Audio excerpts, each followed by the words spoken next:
Thank you for joining us, everyone. I'm Cynthia Isaguirre, and a 12-hour standoff at a Colleyville synagogue has come to a peaceful resolution tonight. It happened at about 9 o'clock when the FBI hostage rescue team out of the Washington, D.C. area was able to make entry. They were able to get 3 hostages out of that synagogue safely, those hostages unharmed, and the suspect, we can confirm, is dead. Again, this started at about 10:41 when the Colleyville Police Department got a call that a man had taken people hostage, 4 adults, inside this synagogue, Congregation Beth Israel in Colleyville. At that point, Colleyville PD went on scene, evacuated the area, and then multiple agencies showed up to try to bring this to the peaceful resolution that we saw today. But it would take 12 hours and a lot of hard work. We have exclusive video that we got just after 9 o'clock when we saw, there you see one hostage run out, and there another hostage run out. 3 hostages were safely taken out of that building just after 9 o'clock tonight at the Congregation Beth Israel in Colleyville. Again, after that FBI hostage rescue team spent several hours negotiating with the suspect. They have not released the identity of the suspect, only saying that he is dead. The investigation continues now as to why this man came to this synagogue in particular, why he took hostages, and what could have motivated him. Thank you again for joining us, everyone. And, when situations like what happened at the Congregation Beth Israel today, it's important to have perspective from experts who have really been there. So joining me now is Greg Schaefer. He is a former member of the FBI rescue team and FBI SWAT teams. So Greg, it was the FBI hostage rescue team that made entry. When does that decision get made to go in? Well, that's a national security decision. That's at the highest level. For the hostage rescue team to be deployed, it has to come from, domestically, the director of the FBI has to make the decision himself. If it's internationally, that directive has to come from the President of the United States. So it's a very high level decision on where and when the hostage rescue team gets deployed.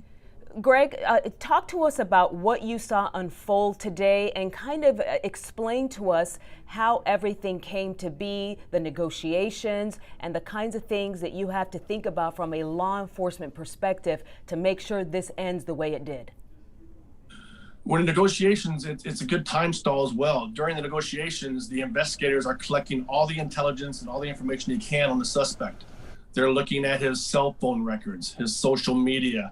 They're delving into the dark web to see if he has any accomplices. They want as much information on him as possible. And negotiations help further that along by keeping that hostage taker from committing any acts of violence. So they did a great job. In the evening hours, I think it was about 5 o'clock when that first hostage was released. I can promise you that individual was debriefed by the FBI at length. They wanted to know from him what the situation was inside. And a lot of the information they gleaned from that released hostage probably had a lot to do with their decision to make the entry.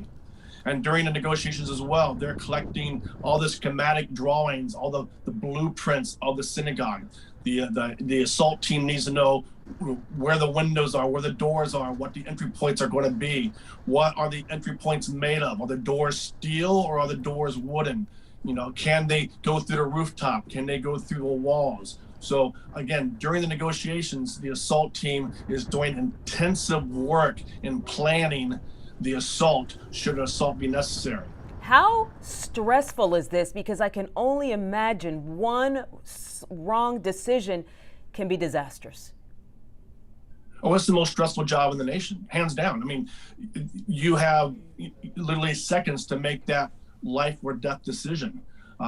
Making the assault, they do rehearsals. They put the floor plan of the building, they chalk that out in a parking lot using either chalk or engineer's tape, where they measure the rooms and they walk through where everybody's going to go when they make entry.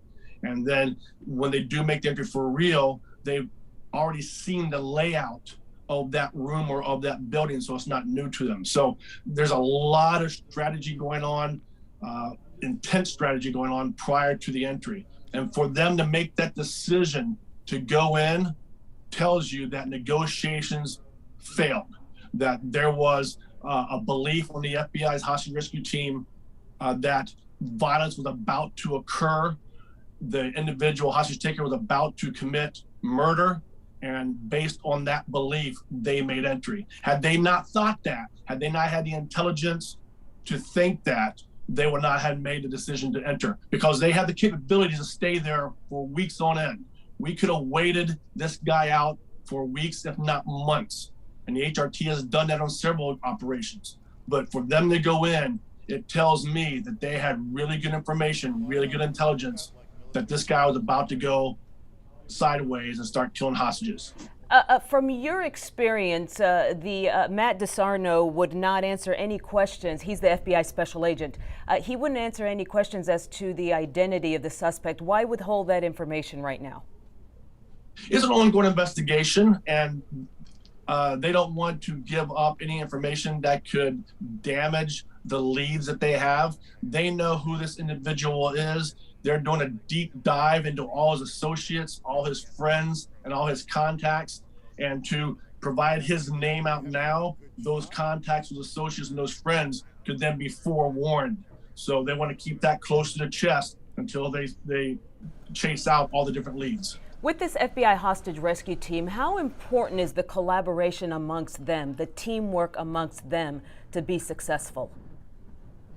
Well, the HRT is one of 3 Tier 1 operating units in America. Everybody knows of SEAL Team 6. Everybody knows of Delta Force. The FBI HRT is actually the 3rd Tier 1 operating unit in the U.S. arsenal. They train daily. They have an incredible training facility in Quantico, Virginia. They work routinely with both SEAL Team 6 and Delta Force overseas in trying to capture and locate the worst of the worst. I myself was in Iraq and Afghanistan looking for Saddam Hussein and Osama bin Laden, and they routinely train and operate with those other 2 units. So for the FBI HRT to be called out for this incident, again, that decision is made at the highest levels. You talk about negotiations. What are they saying to the suspect? What is the conversation happening? Well, a lot of that conversation is based on the intelligence that they gleaned from doing the background checks on the individual. And again, we don't even know who he is right now. But at the same time, we do know that he did have a family, he had children. So the negotiators are probably really stressing the fact that he had a lot to live for, that people did love him, people did want to see him survive this. And ultimately, he made a bad decision and his life had to be taken. What happens from here now? They continue the investigation. They look for associates. They look for friends. They look for colleagues. They look for co-conspirators to ensure that this person was acting alone, and try to make sure that they can discount any connections to any international terrorist organizations. Any final thoughts from you about what you saw unfold today, having been there, done that? It's unfortunate that there was a life that had to be taken, but at the same time, this is definitely a win for law enforcement. It does show the cooperation of local, state, and federal law enforcement. And whenever you can secure the release and safety of all the hostages, it's a good day. Greg Schaefer, with the Schaefer Security Group, former member of the FBI Rescue Team and FBI SWAT teams, we thank you so much for your expertise and for joining us so late tonight.